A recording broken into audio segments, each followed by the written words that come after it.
So we're gonna close out day one really strong. And like I said at the beginning of the day, when I was wearing that crazy helicopter deal, this is one of the guys that I've been kind of stalking for a while. That's what happens a lot with the underground speakers is a lot of them show up, they come into the audience, they come hang out, see what's going on, they tell me their stories, and then I'm like, oh, you need to speak. And they're like, nah, I don't think I want to speak. So Dan is someone I've been trying to get for 5 years, and he's like, well, you know, as soon as my business becomes big enough, maybe I'll come speak. And so Dan is really, really impressive with what he's doing. They're the #2 seller of foreign language translation stuff, so how to learn foreign languages. And it's called the Pimsleur method. And Dan's company now is $80 million. They've been on the Inc. 5000 list 5 years in a row. I mean, just a ton of accolades. 40 under 40 lists, and Ernst & Young, the Philadelphia region Entrepreneur of the Year. Guy's pretty amazing. I think you'll get a really good sense of what he's done, going from literally credit card debt to $80 million with his business. So let's welcome up Dan Roitman.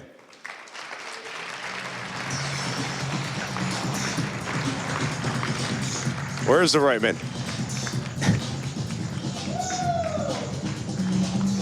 All right. Did you get lost? Hey, buddy. What's up? How's it You ready? going? Yeah. All right. Hey, thanks for having me. So, as I was thinking about putting this presentation together, I wanted to make sure I delivered a lot of value and, you know, came on strong. So I came up with the corniest headline I could. The magic formula I discovered to rapidly build an $80 million business from scratch without owning a product and using only credit cards to get started. So let me give you some background. So I'm 35, almost 35, turning 35 this year. I was born in Germany and lived there for about 9 years before moving to the US. I'm based in Philadelphia.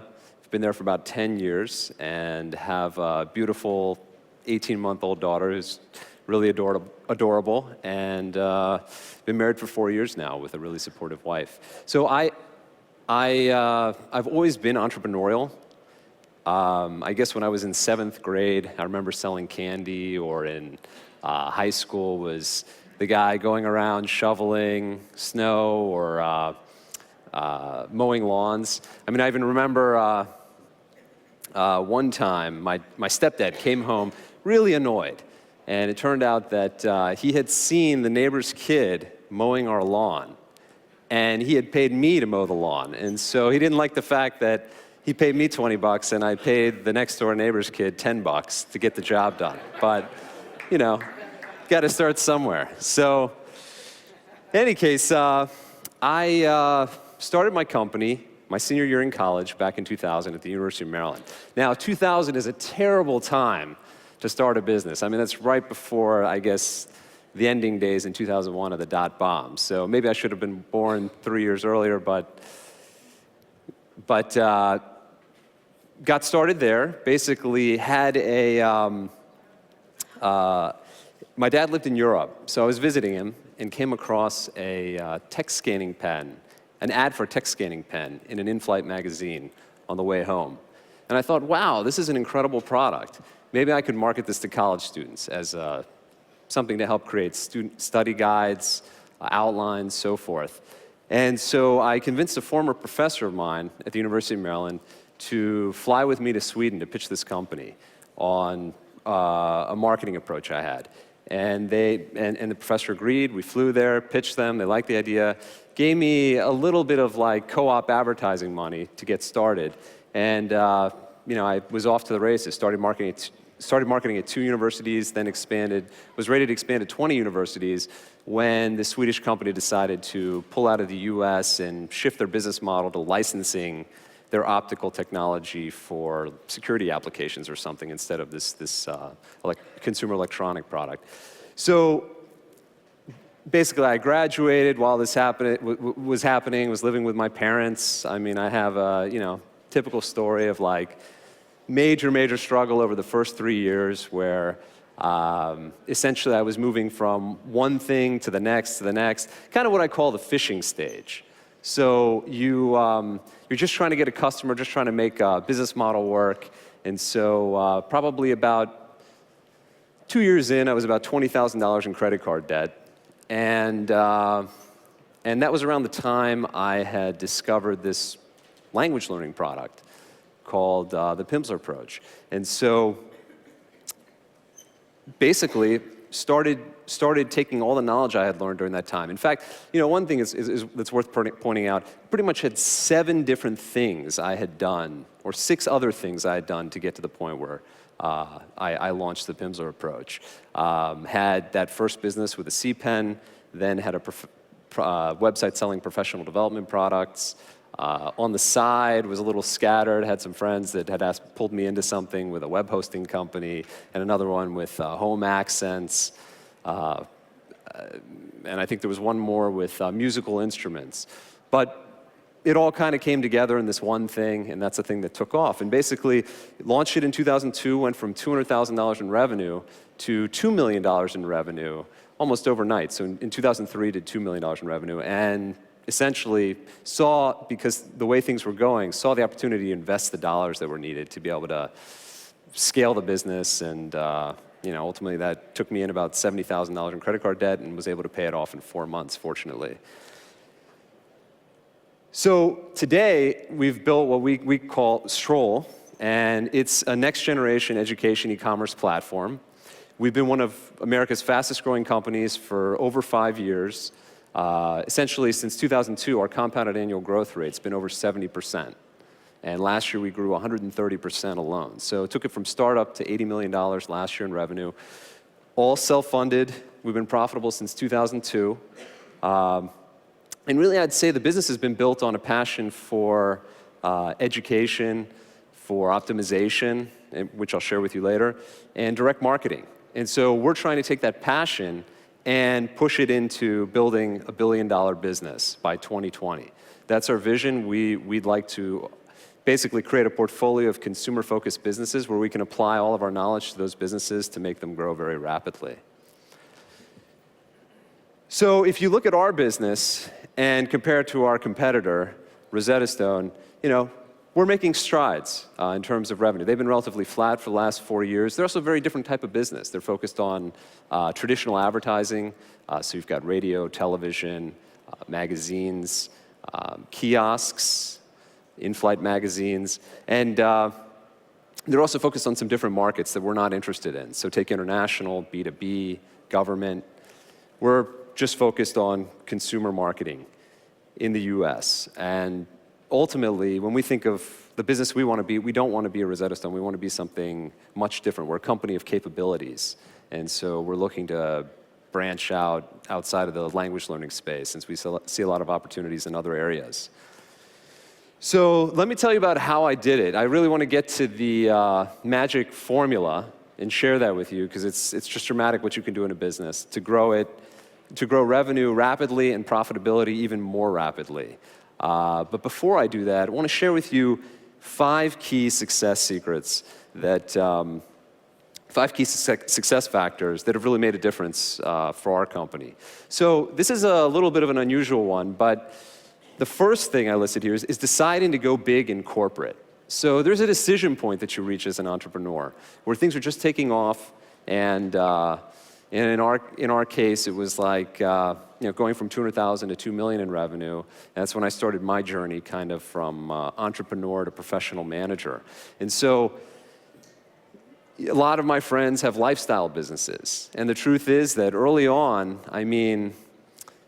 it's certainly lucrative to make a lot of money and just run more of a lifestyle business. But if you really want to grow something big, I've always thought you have to make that decision, decide to go big in corporate, put in place the systems, hire the people, and think about business a lot differently so that you get your payback maybe 5 years later instead of taking it immediately by making that investment. So we always reinvested profits to grow the business, and that's how we've been able to do it on a self-funded basis. So the second thing is investing in knowledge. I think this is the best event that I go to every year. It's one of my favorites. I've been going for 5 years in a row.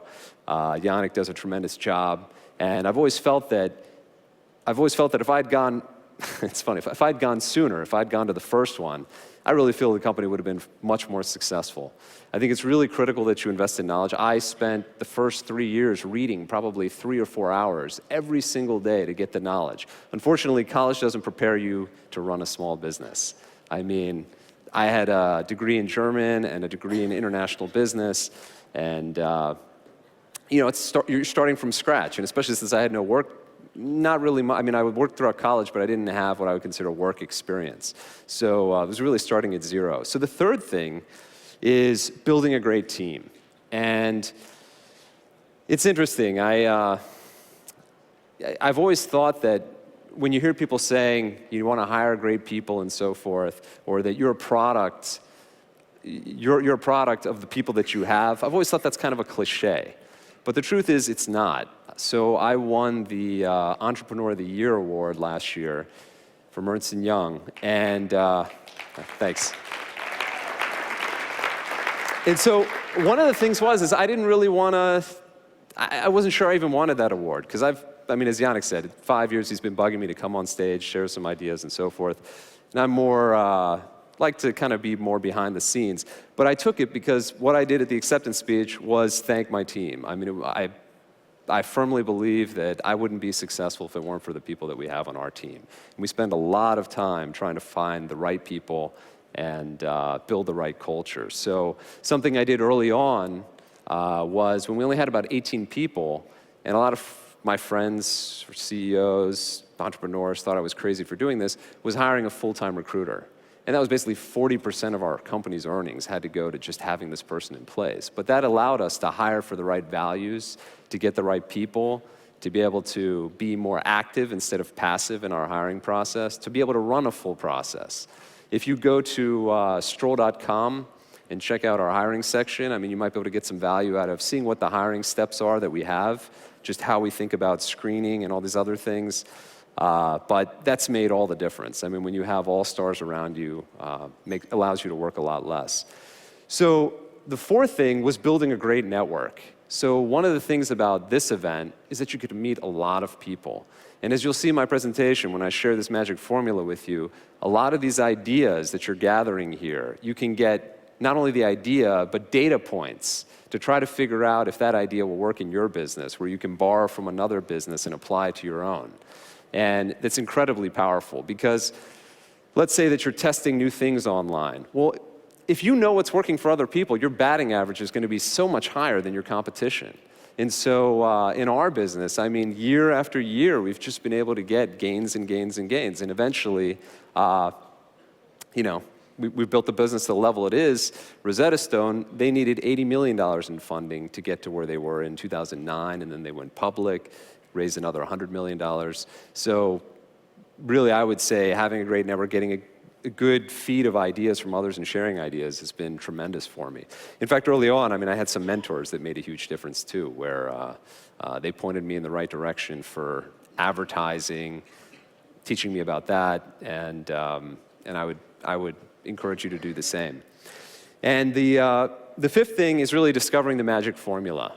And this magic formula has allowed us to win all these growth awards year after year. Inc. 5000, Philadelphia 100. We've made Internet Retailer's Top 500 list 5 years in a row. And I attribute that and kind of all the momentum we've gained to this magic formula. So, I'm going to talk about the magic formula. And the first part is contribution, the concept of contribution margin. So I'm going to explain that, and I think it's important to point out that I've made absolutely sure the same information I'm sharing with you is information I share with our employees in terms of getting them to think along these lines. We've been using contribution margin as a key metric in our business for 8 years, seven or 8 years now, and it's made a tremendous difference. So as I was doing as I was thinking about this, I was thinking about Albert Einstein and how E equals MC squared is his famous formula, and it led to the development, it led to the insights that led to the atomic bomb. And so in our business, contribution margin, which is revenue minus variable costs, and I'll explain this so it doesn't sound like science, that really has been explosive in our business. So it's made a tremendous difference. So I was doing some research on Wikipedia before I got here, and this is how they explain contribution margin. I mean, it's just some total shit that I don't think anybody wants to even bother with. And it's such a shame, too, because I feel like when I took an accounting class, or I took multiple accounting classes, the idea, I didn't grasp the power of the idea because I didn't have a good teacher to properly share what you can do with it. And so I put this presentation together in a way where, I mean, it's just stupid simple, I believe, to understand what this is all about. So with that, we're going to take a trip to Big Joe's Burger Shack. And it's 5 o'clock, so I'm not trying to make everybody hungry.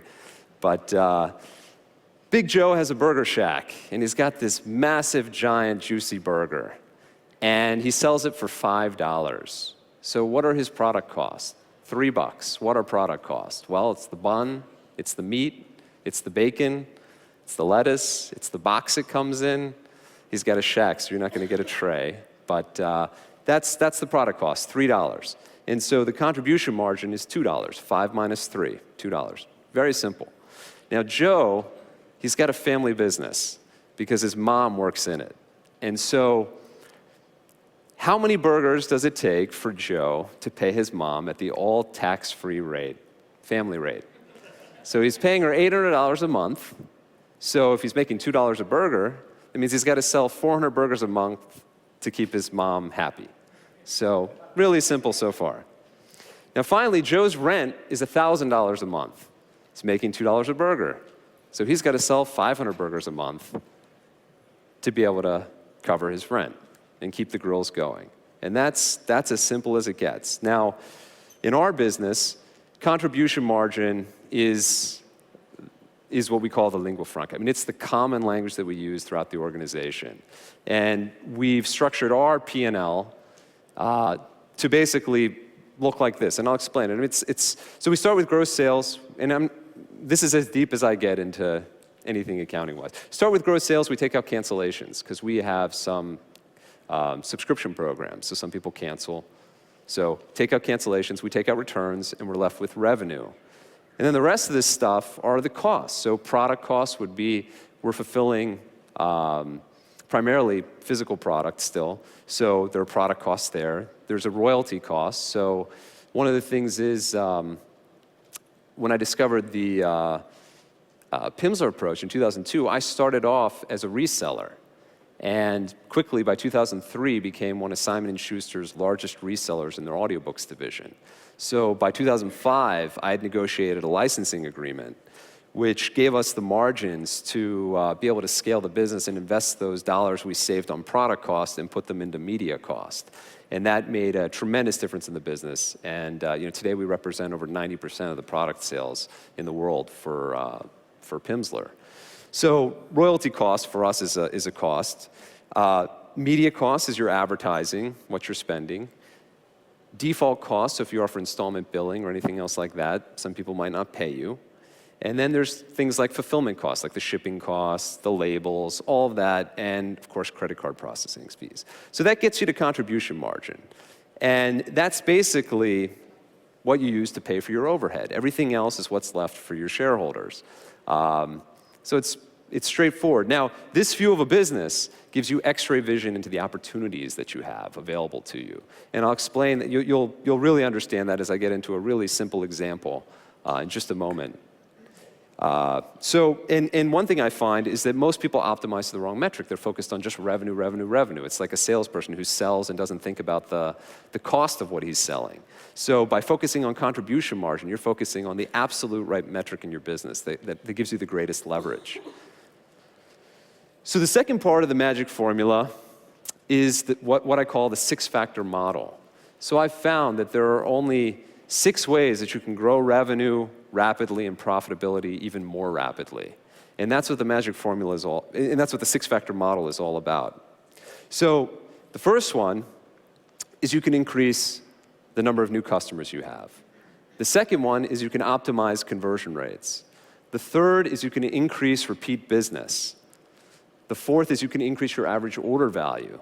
And then on the cost side, there are two things you can do. One, you can decrease your variable costs, so that's the bun and the burger, and I mean the meat and all that stuff.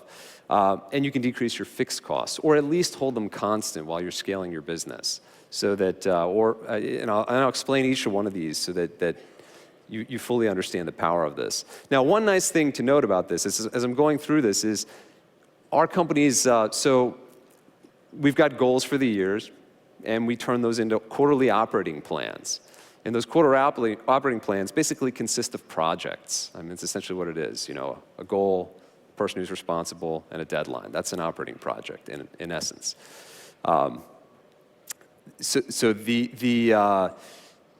We organize those. I mean, typically, when you're growing a business, you've got to make sure that, especially in a marketing-driven organization, you're trying to grow revenues really rapidly, but you have to make sure that infrastructure keeps up. So we always break our operating plans into revenue-generating activities and infrastructure-building activities. And really, these things map directly to those areas. So, I mean, it's a really powerful tool. I mean, basically, any idea you hear at Underground can fit into this six-factor model somewhere, whether it's, and that'll become really clear as I go through it. So the first one, increase new customers. So how do you do that? Well, I mean, there's media channels and there's funnels. You've got online stuff, so you've got affiliates, SEO, paid search. You've got offline stuff. You could do direct mail. You could go to TV. You could go to radio, magazines, whatever. Those are the media channels. That's what's available to you. And then there are funnels, and this is where you hear a lot of things at Underground that relate to this, like, okay, use this type of landing page to sell, or no, it's VSLs, video sales letters, or no, somebody else does a squeeze page, and somebody else is doing webinars. Other people are using cart abandonment to be able to get new customers. I mean, all these are different opportunities that exist within increasing new customers. And what I'm going to share with you a little later will help you figure out what can make the greatest difference. But one nice thing is if you're networking, you're talking to other people, you're paying really close attention to what you hear here, you're going to hear things that will help you decide which one of these things to prioritize as you're trying to think about acquiring new customers. The second one is optimizing conversion rates. So with optimizing conversion rates, the amazing thing about that is, Einstein was really fascinated with this concept of compound interest. And so when it comes to optimization, it's almost like compound interest, gain after gain, year after year. And so, you focus on that, that alone can create a dramatic difference in your business. When you combine all of these, I mean, when you focus 10% in one area or 5% in each area, it creates what I call, well, I guess what Charlie Munger calls a Lollapalooza effect. So that's Warren Buffett's business partner who talks about how do you create factors that just create an explosion in a business. And that's what the six-factor model does. So optimize conversion rates. You've got front-end touch points. So you've got your ads and the click-through rates you're getting on that you can optimize with different creative. You've got landing pages, for instance, your checkout process. So the more steps you have in your checkout process, if you start to eliminate steps, you might be able to lift your sales 20, 30%. I mean, the gains are pretty dramatic. Call center sales. So many people don't focus on that. A lot of people online still do call in. I mean, it's surprisingly ever-growing part of our business. So, and there's a lot you can do there. I just had a friend who told me that he just increased his conversion rates in his call center by 30%, and that was the difference in just catapulting the growth of his business. And now he's got a financing problem. He can't afford all the customers he's acquiring. So that's a good problem to have.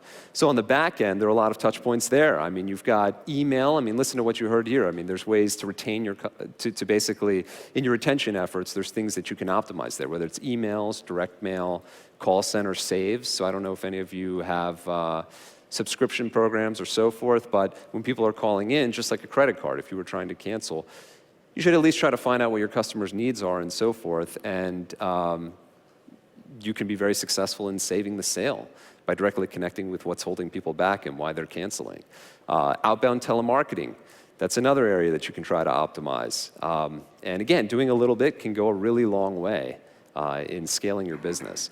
So the third area is increasing repeat business. And here this falls into channels and models. So channels, you've got email. I mean, some people are using social media to get people to come back to them. Other people are doing things on mobile. There's direct mail you could send, and that's just what Brian was talking about.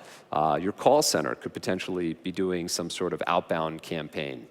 Some people are doing retargeting. And there's so many different ways that you can go about it. Same thing with models. Some people are focused on one-off sales. So you just have some related products that you're selling to the existing customer. Or perhaps you get some affiliates on board who you sell their products to your existing customer list. It's another way you can do it. Or some businesses offer subscriptions. I mean, you've heard people here talk about their membership sites. So there you're getting recurring revenue coming in month after month. Same thing with interview series. I remember Double Your Dating was famous for their interview series, and every month we're able to get basically ongoing revenue coming in. And same thing with like supplement companies where you have replenishment programs. So those are all examples. I mean, there's many other things that aren't on this list. I just wanted to give a representative sample so that everybody had a sense of what you can do. On increasing order value, I mean, one simple thing you can do is you can increase your price. I mean, many people haven't even tried that. Position your product a little better, raise your prices. Hey, it works. Offers. Some people are testing the classic economist test, where they tested print, their print subscription versus digital versus a combo, and we're able to get everybody moved over to a combo, and they made a lot more money with a good, better, best option. So that's one way you can do it. And then there's so many other kind of promotions and things you can do where you're maybe offering buy one, get one 50% off, or many sites offer free shipping over a certain volume level. I mean, the types of offers you can offer are pretty much endless. And there's cross-sells and upsells you can do. So, I mean, these probably aren't new things you've heard. The question is just how do you take what you're hearing and put it into a framework that actually allows you to do something dramatic? So now when it comes to decreasing variable costs, so that's all the stuff, the bun, the lettuce, the tomatoes, all that stuff. So product costs, royalty costs, credit card. I mean, each one of these you can optimize. We saved, I don't know, $1 million or $2 million last year just on shipping costs alone. Just thinking about how we could optimize some stuff there. Advertising, hey, you might be using a third party. Well, you might be able to insource that. Some people are on services like ClickBank, and I mean, I have friends that are making a lot of money using ClickBank, and it's if you already have the affiliate relationships, and so in certain cases, it can make sense to remove the middleman. I mean, that can be with an agency and bringing in developing a talent internally, a capability internally for doing something, or it can be another way. But I mean, these are probably more advanced things that you can do, and certainly, have to be done very carefully. But that's an opportunity.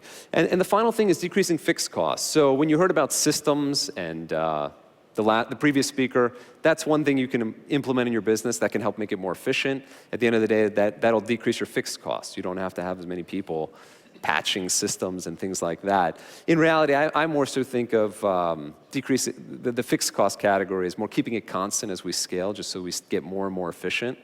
So that people, systems, other overhead, but I mean, as I write here, there's only so much you can tweak at some point when you get pretty good at things. So with that, I want to share with you how you can grow your business 33-fold in 4 steps. So I've put together a sample business because, I mean, this really applies to this applies to a services business, this applies to a products business. It doesn't matter, but I think this example hopefully will resonate. I started with, let's say you're selling an ebook, right? And I kept this really simple. I mean, you probably wouldn't sell it for $50, you'd sell it for $47 or $29. I rounded the numbers. On the return side, I made it 0. I want you to be able to visualize this stuff. Now, one thing is later in my presentation, I'm going to give you, one of the free gifts I'm giving you is this model so that you can tinker with it, plug in your own stuff, and just have a general sense of how to actually create something like this to be able to conceptualize all the opportunities in your business. But so returns are zero. You're making $50. Your product cost, I'm assuming, is 0. It's an ebook, but you might have a royalty cost or something else. Again, keeping it super simple. And you're paying, let's say you're doing affiliate marketing, and you're paying your affiliates 50%. So $25 on every ebook they sell for $50. So your contribution margin is $25. And weighted CM is just when you take the 25 and you multiply it times the 100 at the top. Since 100% of the people are taking this, you'll see that it all adds up to total lifetime value contribution margin, which is, and let me just explain that just so I'm not using acronyms here. LTV is lifetime value. So since this is the only relationship with your customer that we have here, it's just measuring the value of your customer over time and what you're selling them. So we start with 100 customers, and we're making $2,500. $25 contribution margin times 100 customers is $2,500. Does that make sense so far? Okay. What's the take rate? Take rate is, so 100% of people are taking your ebook, because that's your lead product. So you're selling 100 people, 100% of people $100. Everything else from here on out is simplified. So next, you hear, all right, I'm going to try adding a membership or continuity option. So 20% of people take that. And the take rates here, I mean, look, I network a lot of marketers. I mean, these are all realistic, depending on your niche and so forth, these aren't unrealistic assumptions that you could start with. So I'm assuming you have some sort of continuity, or well, you have a membership site, and you're charging $50 a month, and people stay with you for 6 months. So you're making $300 over that 6 months from your customers.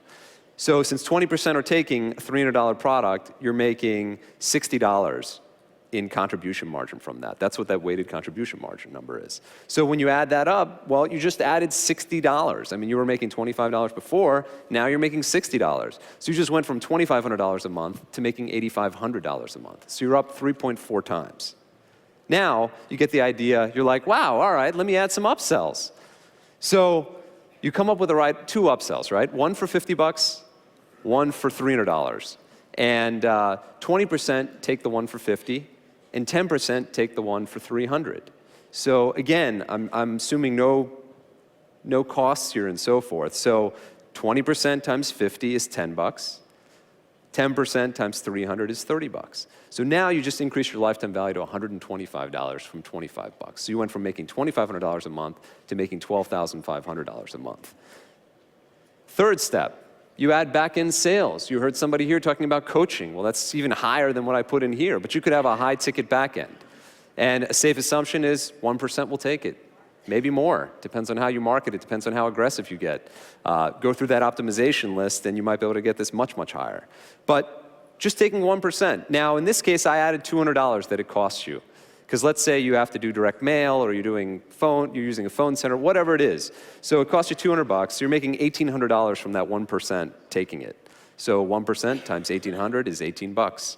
And for on the affiliate side, you decided to start sending affiliate offers to your list. So from that, you're getting, let's say in total $300 over a year that you're selling to your list. And let's say it's a 50-50 type of affiliate relationship. So you're making $150 from that customer. So 10% times $150 is $15. So now you're really up. You're at $158 now, and you're making almost $16,000 a month. And this is where the magic happens. So now you're making so much money from your existing customers that you can revisit your entire model. And this is where you go from making $2,500 a month to making $83,000 a month. Because what you do is you say, you know what? I was paying $25 to acquire my customers initially. Well, let me lose $50 on every single customer that I acquire. And all of a sudden, you're now in a position to make cold traffic work. You're in a position to buy lots of media. I mean, I started with $5,000 on credit card debt, shaking in my pants, spending that to be able to buy media. And last year we spent $30 million on media, all self-funded, all organically growing, and so forth. And it's because of the power of this simplistic modeling. And so here you're up to 33x. Now you're making a little less from each customer, $83, but you're making $83,000 a month. And it really is that simple. So one of the nice things is that we only used 3 of the 6 factors in this example. I mean, we haven't even gotten started on optimizing conversion rates and doing all the other things that you can do and that you can tweak away. Haven't even done price optimization. I mean, there's there are so many different things that you can do. And that's really all you have to do is just revisit the six-factor model over and over and over and over, and continue to grow your business endlessly. So key takeaways here. Any idea that you're going to learn at Underground will fit into this model. And I would model each idea first and prioritize it based on what you think the lifetime value impact could be. So you can get safe assumptions by talking to other marketers to getting their, that take rate. Figure out what that take rate is and use that as a starting assumption. Prioritize accordingly. I mean, you'll always be doing the most, it's like the 80-20 rule. You'll be doing the most effective things first.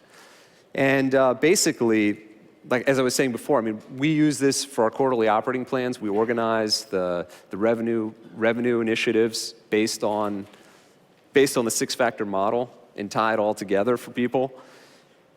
So there's a never-ending source of ideas and opportunities in the business because we have this X-ray vision. And finally here, network and invest in your education.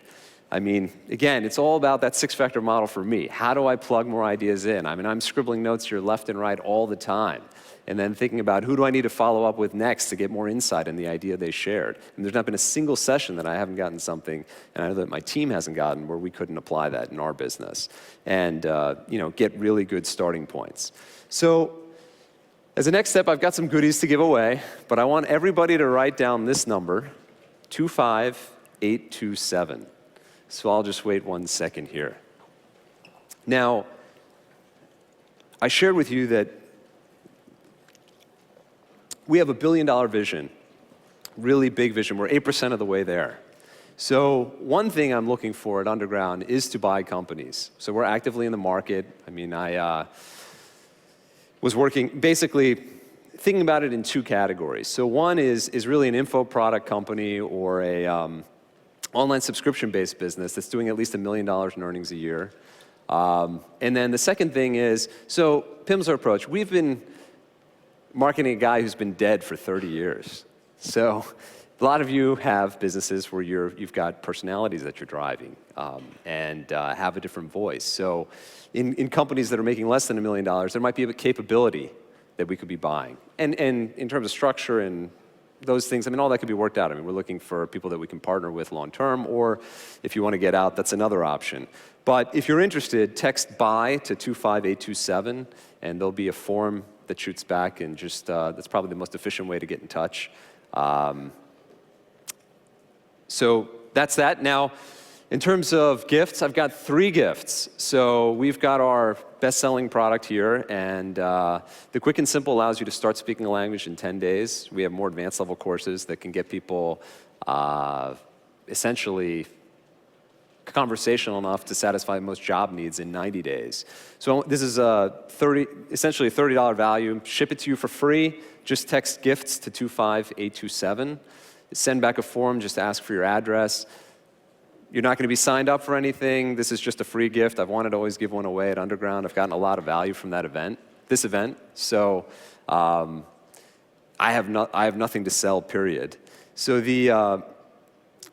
another thing I want to give is an Excel model, just that's expanded out. So I try to simplify the example that I gave here so that it wasn't, didn't have uneven numbers and all kinds of stuff, and just could at least convey the power of what you can do with this.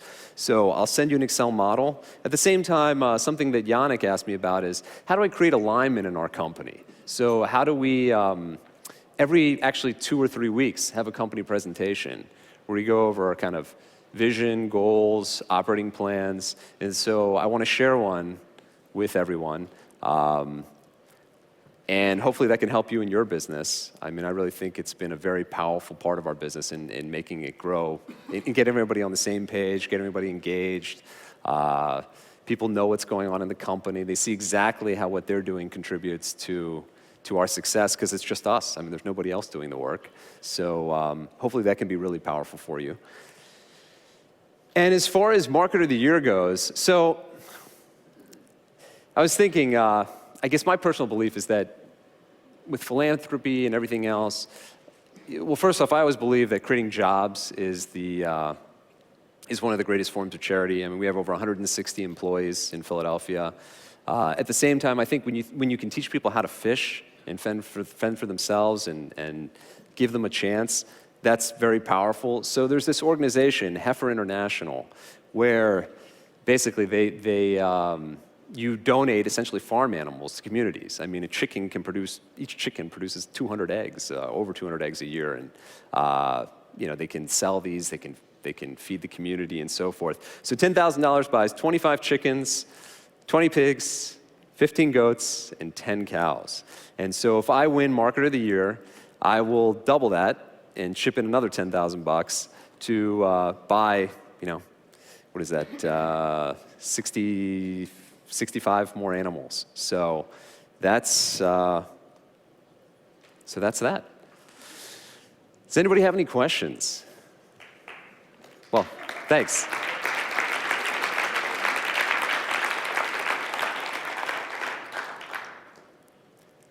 Happy to answer any questions if anybody has any. Always used to doing this even at our company presentations, so.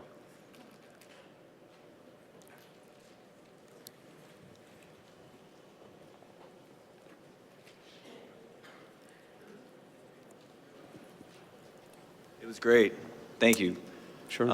Just want to ask real quick, how did you make the decision point going from small to big corporate? Like, what was the mental state you had to get into in order to make that switch? Well, one thing is it comes down to, I guess I always wanted to do something really big. And to do something big, you have to be really organized to do it. And so, we used to be jeans and t-shirt, and there was a point where I said, you know what, maybe let's at least make it business casual. So that was like the first step, right? And I've always thought that it's important to have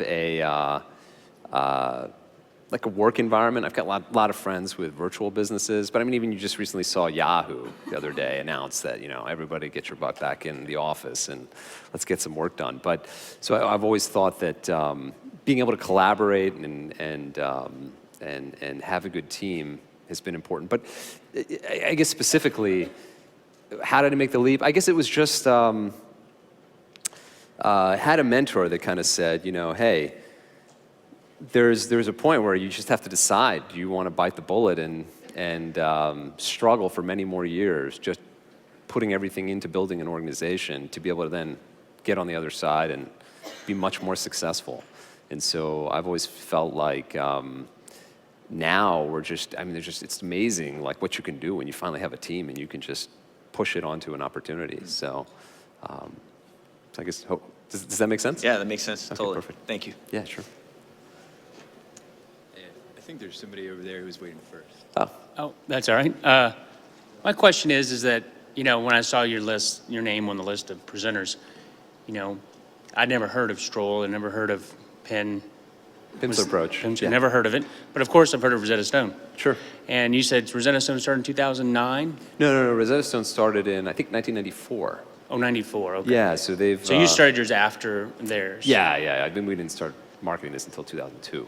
Okay. So I guess my question is that how did you choose your philosophy of reaching your audience and who your audience is versus what they do? And have you thought of it since they're everywhere? And obviously, did you ever think about changing your model once they saw them everywhere? Sure. So I would say, I guess, you start where you are. That's the reality. I started online and really focused on, and one thing I think that's important to point out is, so in going to channels, one thing I didn't mention is that a lot of entrepreneurs go out and they think, wow, I've got to go tackle every single possible channel. But the reality is most people don't know how to, when it comes to focus, most people don't realize that it's what's in and what's out. And so when it comes to what's in, I always believe you shouldn't focus on more than 1 or 2 channels per year. Otherwise, you're spreading yourself too thin. Unless at some point you really hire a lot of specialists and you can really do a lot more at once. But still, so organically, we've kind of built up over time and have been able to make online media work that most companies just can't make work. So as far as the future goes, sure, there are expansion opportunities available offline and so forth. But some things too, I've spoken to early investors in Rosetta Stone and other things, and I always thought, just like, I always thought that the kiosk strategy, for instance, that they launched into after before they went public was more of a branding thing.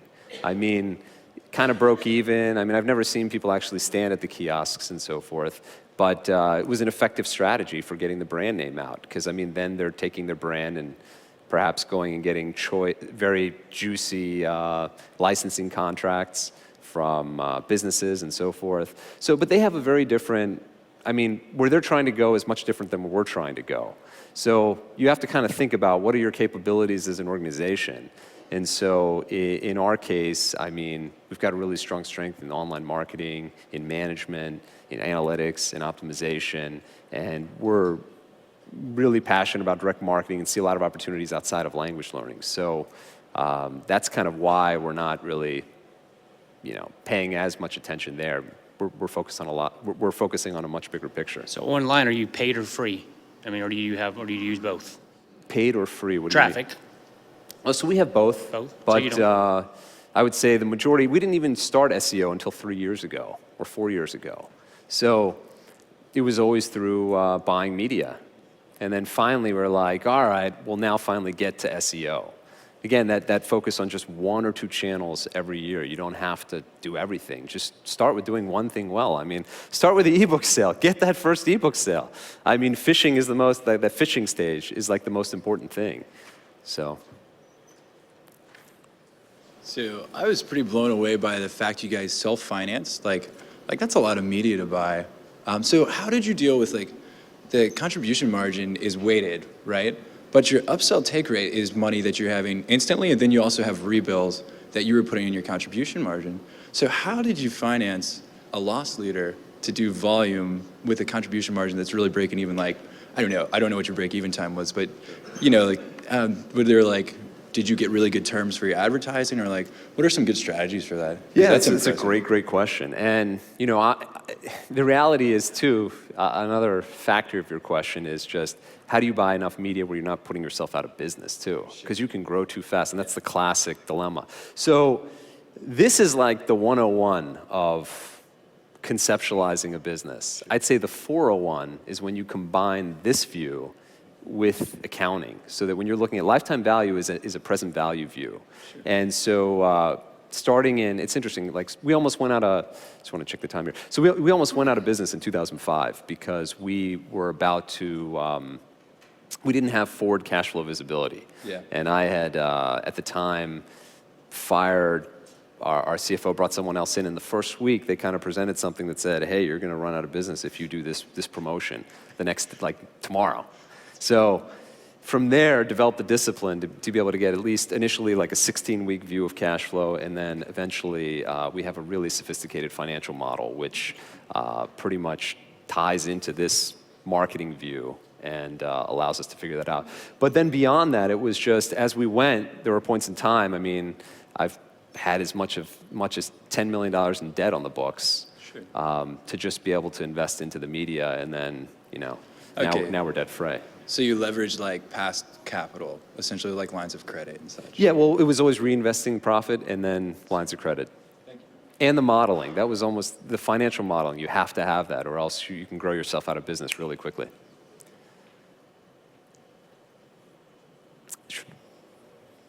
Maybe. Just a quick question here. Sure. There was kind of an inflection point there in your revenues. It went up to about 15 and then jumped to 70. What do you attribute that to?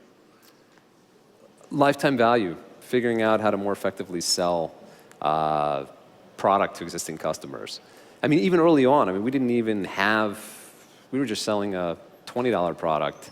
I mean, it really was this ebook example, I'd say, in 2002, 2003. It wasn't even until 2004 that we even started to focus on selling existing customers who bought one language program the next level and so forth. So it's just getting more and more effective over time at selling, serving customers better, selling them products that So are you saying it was just selling customers, the same customers more? Well, it was basically, other products? it was increasing lifetime value and then being able to afford to spend more to acquire a customer.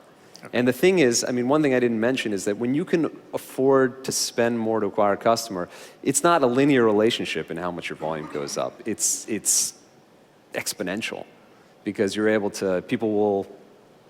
able to outspend other people because you can afford to. So, Cool. All right, so- thank you. Yeah, sure. All right. Bill Baker from TrueStar Investments. I'm from Vancouver, Canada. You said you don't sell the product there. We do sell in Canada. You do sell in Canada? Yeah. Okay. So I have an important question that I think is on everyone's mind this evening. How many languages do you speak? You have all of these products. Right. How many of them have you used? And So I'm fluent in German, and I'm this year focusing on Spanish. I'm a quarter of the way through our program, and trying to. My wife's Colombian, so I have no excuse. So my biggest challenge is like growing the company, spending time. Last year, I was trying to learn a language, and instead thought it was probably prudent that I go on a diet and lost 25 pounds and started getting back in shape and all this. So for me, the biggest challenge is time. And I don't have a commute. Otherwise, if I had a commute, then I would have really no excuse because you just push play and go. So I speak German. Used to speak Russian, but learned it in high school, and it wasn't very effective. so if you got a long commute, you buy the disc, put them in the car, and you'll learn to speak another language. That's fantastic. Yeah, absolutely. It's One of the completely things portable. One of the things we do is finance young entrepreneurial companies. I love the name of the guy who has too much business and needs to help finance his business. Sure. Yeah, Great. absolutely. I'll catch you later. Yeah. Thanks. Great. Well, thanks a lot. I appreciate it. Where's the cat?